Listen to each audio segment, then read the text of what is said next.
Primary voting is kicking off in just a couple of weeks, which means people around the country are starting to decide which candidate they're supporting. And that means endorsements are beginning to roll in. Bernie Sanders was endorsed by AOC and the National Nurses Union. Andrew Yang got the endorsement of Donald Glover and Dave Chappelle. And Mike Bloomberg got the endorsement of the other six dwarves. But there's one endorsement that Democrats have been waiting for all week: the New York Times. It's the country's most trusted paper and where America turns for news until they run out of free articles. And last night, in the middle of another super contentious primary season, the New York Times decided not to decide. Democrats running for president are getting a boost from the New York Times editorial board. For the first time ever, the paper endorsed two candidates in the primaries, Elizabeth Warren and Amy Klobuchar. The Times says that Warren is the best leftist candidate, while Klobuchar is a centrist choice. Yeah, for the first time in 160 years, the New York Times decided to endorse two candidates, which seems like a cop-out, right? You're only supposed to make one endorsement. That's how it works, right? You never saw a LeBron ad where he was like, "To quench my thirst, I choose Sprite." Or water. It's fine, either way. I mean, they both work. Whichever one, you choose. Now, even though the Times decision was a letdown for some people, I did appreciate how transparent the process was. You see, the paper's editorial board brought in each candidate for lengthy interviews, which they then released to the public. It was great because we got to learn a little bit more about all of the candidates. For instance, we learned that if you're having a surprise birthday party, don't get Bernie to plan it. What are you likely to fail at or to do poorly as president? Look, I don't tolerate bullshit terribly well. And I come from a different background than a lot of other people who run the country. I'm not good at backslapping. I'm not good at pleasantries. If you have your birthday, I'm not going to call you up to congratulate you, say you love me and you write nice things about me. That's not what I do. Never have. And I take that as a little bit of a criticism, self-criticism. I've been amazed at how many people respond to, "Happy birthday! Oh, Bernie, thanks so much for calling." You know, it works. It's just not my style. God damn! Bernie Sanders does not mess around. The question was, what would you be bad at as president? And his answer somehow became birthdays. I feel like Bernie should just start his own line of Hallmark cards, and it's just a white piece of paper that says, "Whatever." It's almost, you know what it is? It's almost starting to feel like Larry David impersonated him on SNL, so now Bernie is impersonating Larry in real life, you know? He's just like, "And why? And why are we doing this, huh?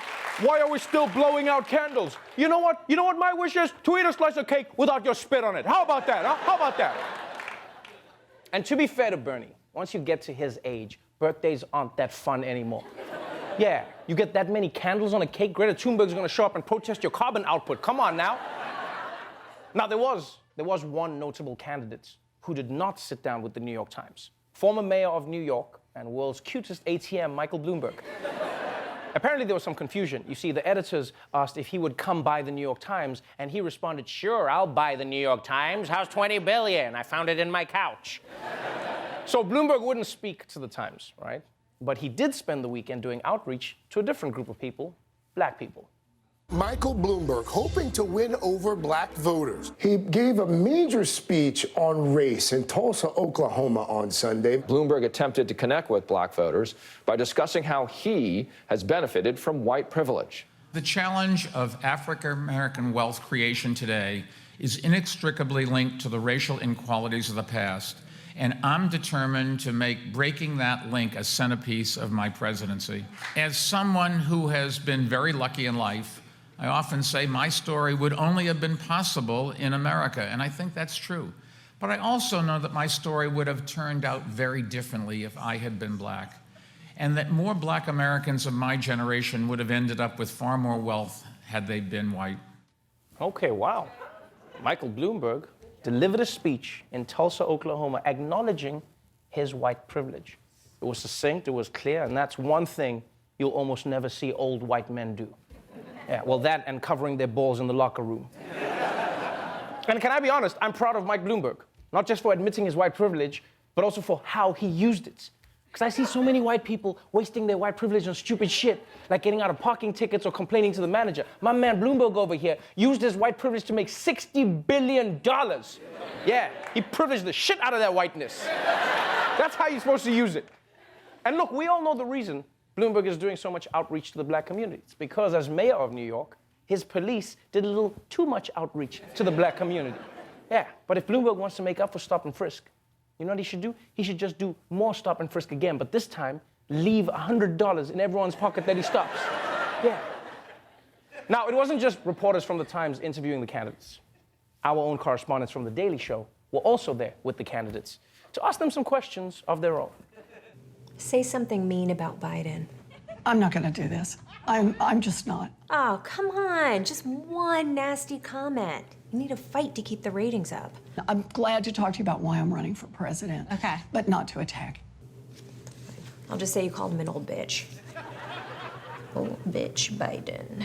Senators, let's talk domestic issues. How do I fix my failing marriage? You take a minority and you demonize that minority and you blame that minority and you take the despair and the anger and the frustration that people are feeling and you say that's the cause of your problem. Okay, minority. Senator, I know this is a terrible question to even think about, and nobody really wants to ask this, but we have to know, what if, while you're president, they make another Cats movie? That's a deeply worrisome thought. It is. Love it, guys. Thank you so much.